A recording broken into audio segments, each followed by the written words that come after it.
আপনি যদি শেয়ার বাজারে বিনিয়োগ করেন তাহলে আপনি অবশ্যই মাল্টিব্যাগার শব্দটি শুনে থাকবেন। আপনি কি জানেন মাল্টিব্যাগার বিষয়টি আসলে কি, কিভাবে এই ধরনের শেয়ার নির্বাচিত করা হয়? যদি না জানেন তাহলে আমাদের এই প্রতিবেদন আপনাকে দেখতেই হবে।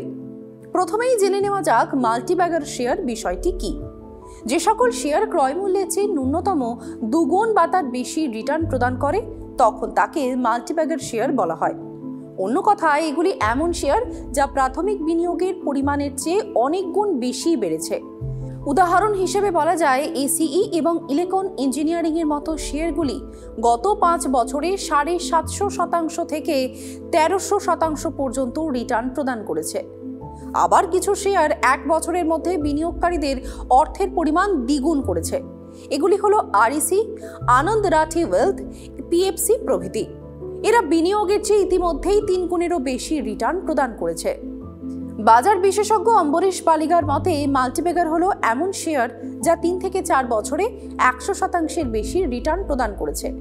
বর্তমানে বাজারের পরিপ্রেক্ষিতে কিছু শেয়ার মাত্র কয়েক মাসের মধ্যে কয়েক গুণ রিটার্ন প্রদান করেছে। টিটাগড় ওয়াগনস মাত্র 18 মাসে 10 গুণ বেড়েছে। যে শেয়ার বছর দেড়েক আগে ছিল 100 টাকার নিচে তা বর্তমানে 1000 টাকার ওপরে চলে গিয়েছে। এখন প্রশ্ন হলো মাল্টিব্যাগার স্টক কিভাবে নির্বাচন করবেন? মাল্টিব্যাগার স্টক শনাক্ত করার জন্য আমাদের 4 থেকে 5টি বিষয় দেখতে হবে। এর মধ্যে প্রথম এবং সবচেয়ে গুরুত্বপূর্ণ মানদণ্ড হলো ঋণ। আদর্শ পরিস্থিতিতে সংস্থার কোনো ঋণ না থাকাই উচিত, তবে কিছু ঋণ থাকা সবসময় খারাপ নয়, যতক্ষণ এটি একটি নির্দিষ্ট সীমার মধ্যে থাকে। তবু একটি কোম্পানির ঋণ ও ইকুইটির রেশিও কোনোভাবেই 3:1 এর উপরে হওয়া উচিত নয়। দ্বিতীয় মানদণ্ড হলো সংস্থার আর্থিক ফলাফল। যে কোনো সংস্থার জন্য ত্রৈমাসিক ভিত্তিতে আয় বৃদ্ধির উপর নজর দেওয়া অপরিহার্য। যদি একটি সংস্থা কম আয় বৃদ্ধি সত্ত্বেও অপারেশনাল স্তরে ভালো কর্মক্ষমতা দেখায় তাহলে তা ইতিবাচক বিষয় হিসেবেই গণ্য করা হয়। তৃতীয় মাপকাঠি হলো সংস্থার আয়ের উৎস। এর মানে যে উৎসগুলি থেকে একটি সংস্থা তার মুনাফা পেয়ে থাকে। আয় বৃদ্ধির পাশাপাশি একটি সংস্থার লাভের উৎসের দিকে মনোযোগ দেওয়া অত্যন্ত গুরুত্বপূর্ণ।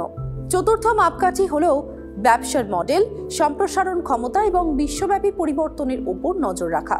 সংস্থার ত্রৈমাসিক ফলাফল বা বার্ষিক রিপোর্টে উল্লেখযোগ্য পরিবর্তনগুলি পর্যবেক্ষণ করাও অপরিহার্য, কারণ এই পরিবর্তনগুলি সংস্থার উপর উল্লেখযোগ্য প্রভাব ফেলতে পারে। অম্বরীশ পালিগার মতে একটি শেয়ার নিশ্চিত মাল্টিব্যাগার হয়ে উঠবে বলে এমন ভবিষ্যৎবাণী করা বেশ মুশকিল। তবে নিয়মিতভাবে বাজার পর্যালোচনা করা এবং কোন শেয়ারে মুনাফা ধরে রাখা বা বুক করা উচিত তা মূল্যায়ন করা অত্যন্ত গুরুত্বপূর্ণ। কখনো কখনো দীর্ঘদিন ধরে শেয়ার ধরে রাখলে সেই শেয়ার মাল্টিব্যাগার হয়ে যায়। মাল্টিব্যাগার হয়ে ওঠা সংস্থাগুলির কর্পোরেট গভর্নেন্স শক্তিশালী হয় এবং স্বল্প মেয়াদে তাদের ব্যবসা দ্রুত বাড়ে।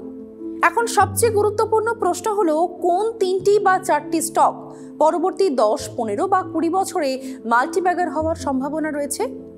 এক্ষেত্রে অম্বরীশ পালিগার পরামর্শ হলো যদি কেউ পর্যালোচনা করে নিয়মিত একটি ভালো শেয়ারে লগ্নি করেন এবং তার 16% সিএজিআর অর্জন করে তাহলে সেই স্টকটির 5 বছরে দ্বিগুণ রিটার্ন দেবে। সেই শেয়ার 20 বছরে 20 গুণ বৃদ্ধি পাবে। Mahindra holidays, Bharat forge, yes ব্যাংকের মতো শেয়ারগুলির মাল্টিব্যাগার হওয়ার সম্ভাবনা রয়েছে। তাই সবশেষে বলা যায় মাল্টিব্যাগার শেয়ার নির্বাচন করতে গভীর গবেষণা এবং পড়াশোনা অত্যন্ত প্রয়োজন। নিয়মিত পর্যালোচনা করে শেয়ারগুলি 10, 15 বা 20 বছরের জন্য ধরে রাখা বেশ গুরুত্বপূর্ণ। তাহলেই আপনি এর ফল লাভ করতে পারবেন।